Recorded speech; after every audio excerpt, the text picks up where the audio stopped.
সরাসরি news room থেকে আমরা কেশপুরে আবাস যোজনা, কতগুলো আবাস যোজনা আছে, কারা পেয়েছে আবাস যোজনা, পুরা কিন্তু সার্ভে কমপ্লিট, এমনটাই কিন্তু কেশপুরের বিডিও, জয়েন্ট বিডিও শ্রমিক সিংহ বলছেন।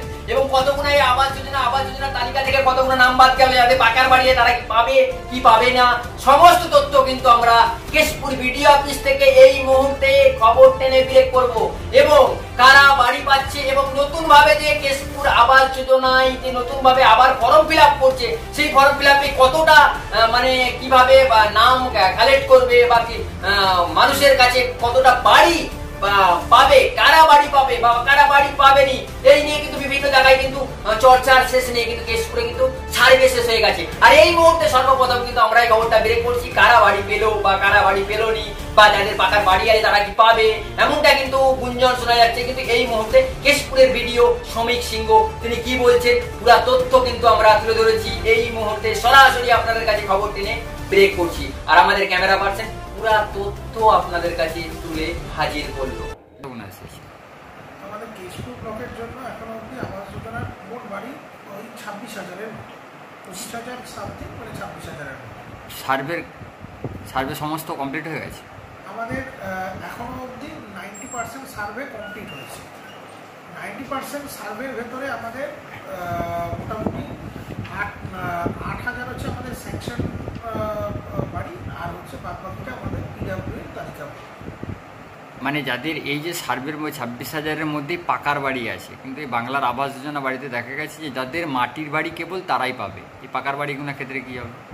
পাকার বাড়িগুলো হচ্ছে যা পাকা বাড়ি যেগুলো রয়েছে, তাতে আমাদের সার্ভেয়াররা যেখানে সার্ভে করতে যাচ্ছে তাদের নির্দেশ দেওয়াই আছে, এবং তারা সেই জন্যই সার্ভে করতে যাচ্ছে যাতে যেখানে পাকা বাড়ি থাকে বা পাওয়ার অযোগ্য, মানে আমাদের শুধু কাঁচা বাড়ি থাকলেই যে তিনি পাবেন তাও নয়, তার সঙ্গে আমাদের দেখা হচ্ছে 2.5 একর চাষযোগ্য জমি, 5 একর অচাষযোগ্য জমি, অর্থাৎ মাজা জমি বা যেখানে অনুর্বর জমি যেখানে চাষ হয় না এরকম।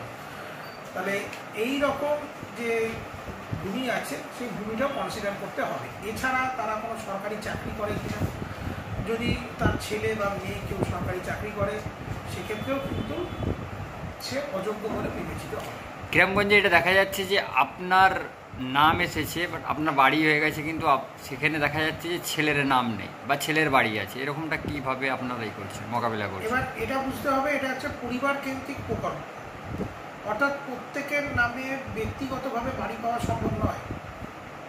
পরিবার পিছু একটি বাড়ি হবে, অর্থাৎ বাবার সঙ্গে বাবার নামে বাড়ি আছে, বাবার আছে 3 ছেলে, তাহলে সেই ভদ্রলোকের 3 ছেলে 3টি চাকরি করে, 2টি ছেলে বেসরকারি চাকরি করে, 1টি ছেলে সরকারি চাকরি করে।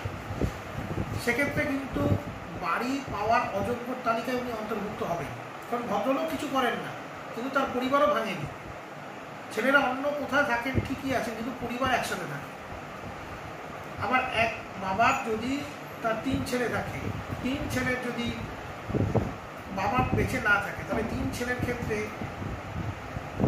পঞ্চায়েতের কাছে এবং একটা এনওসি পঞ্চায়েত দেবে, এবং 3 ছেলে একটা ওয়ারিশান দেবে যে কে বাড়ি পাবে, প্রাপক কে হবে। এরকমই নয় যে সবসময় জ্যেষ্ঠ পুত্রই পাবে, সাধারণত লিগাল হায়ার ক্ষেত্রে জ্যেষ্ঠ পুত্র, কিন্তু সবসময় জ্যেষ্ঠ পুত্র নাও হতে পারে, তিনি সরকারি চাকরি করতে পারেন, বেসরকারি ভালো চাকরি করতে পারেন, এমন যা তিনি একটি বাড়ি বানাতে পারেন। তাহলে সেক্ষেত্রে তার পরবর্তী ছেলে যদি সে কিছু না করে তার কনভার্ট হতে পারে, সে পরবর্তী ছেলের ক্ষেত্রে একটা এনওসি নিতে হবে, ছোটো ছেলে থাকবে।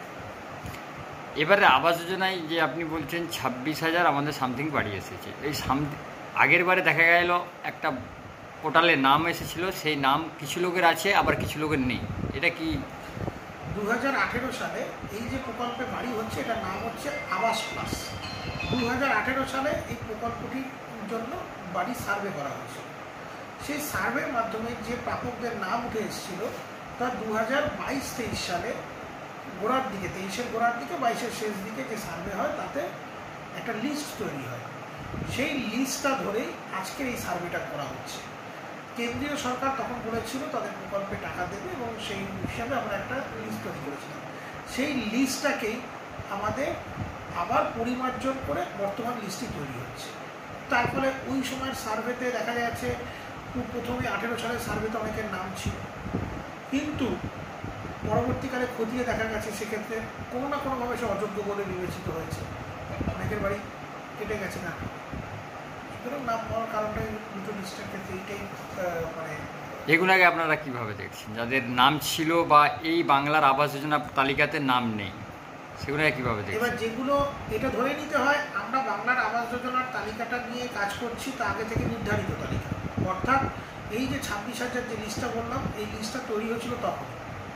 এই 26,000-এর মধ্যে 8,000 স্যাংশন লিস্ট, মানে এই 26,000 মানুষ দুস্থ গৃহহীন মানুষ, কাঁচা বাড়িতে থাকে, এরাই বাড়ি পাওয়ার যোগ্য, অর্থাৎ যাকে আমাদের পোশাকি নাম বলা হচ্ছে পার্মানেন্ট ওয়েট লিস্ট তৈরি হয়েছে।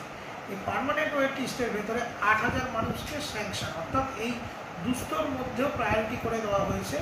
সে প্রায়োরিটির ভিত্তিতে তাদের একটা তালিকা তৈরি করা হয়েছিল যে এই 8,000 লোককে প্রথম তালিকায় টাকা দেওয়া হবে, তার পরবর্তী ক্ষেত্রে পরবর্তী তালিকাভুক্ত লোকগুলো বাড়ি পাবে।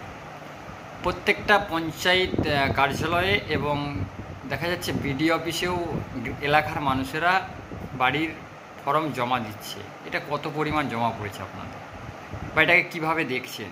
আমাদের এখানে ফর্ম কিন্তু বেশ জমা পড়ছে, কিন্তু ফর্ম জমা পড়ার পরে যেটা মূল কাজ হবে, এগুলো আমাদের ব্লক অফিস থেকে একটা তালিকা তৈরি করে দেওয়া হচ্ছে এবং সেই তালিকাটি জেলাতে পাঠানো হচ্ছে এবং জেলার থেকে যে সিদ্ধান্ত নেবে বা তারা রাজ্যে পাঠাবে বা যে সিদ্ধান্ত আসবে সেই সিদ্ধান্ত মোতাবেক এগুলি কাজ করা হবে।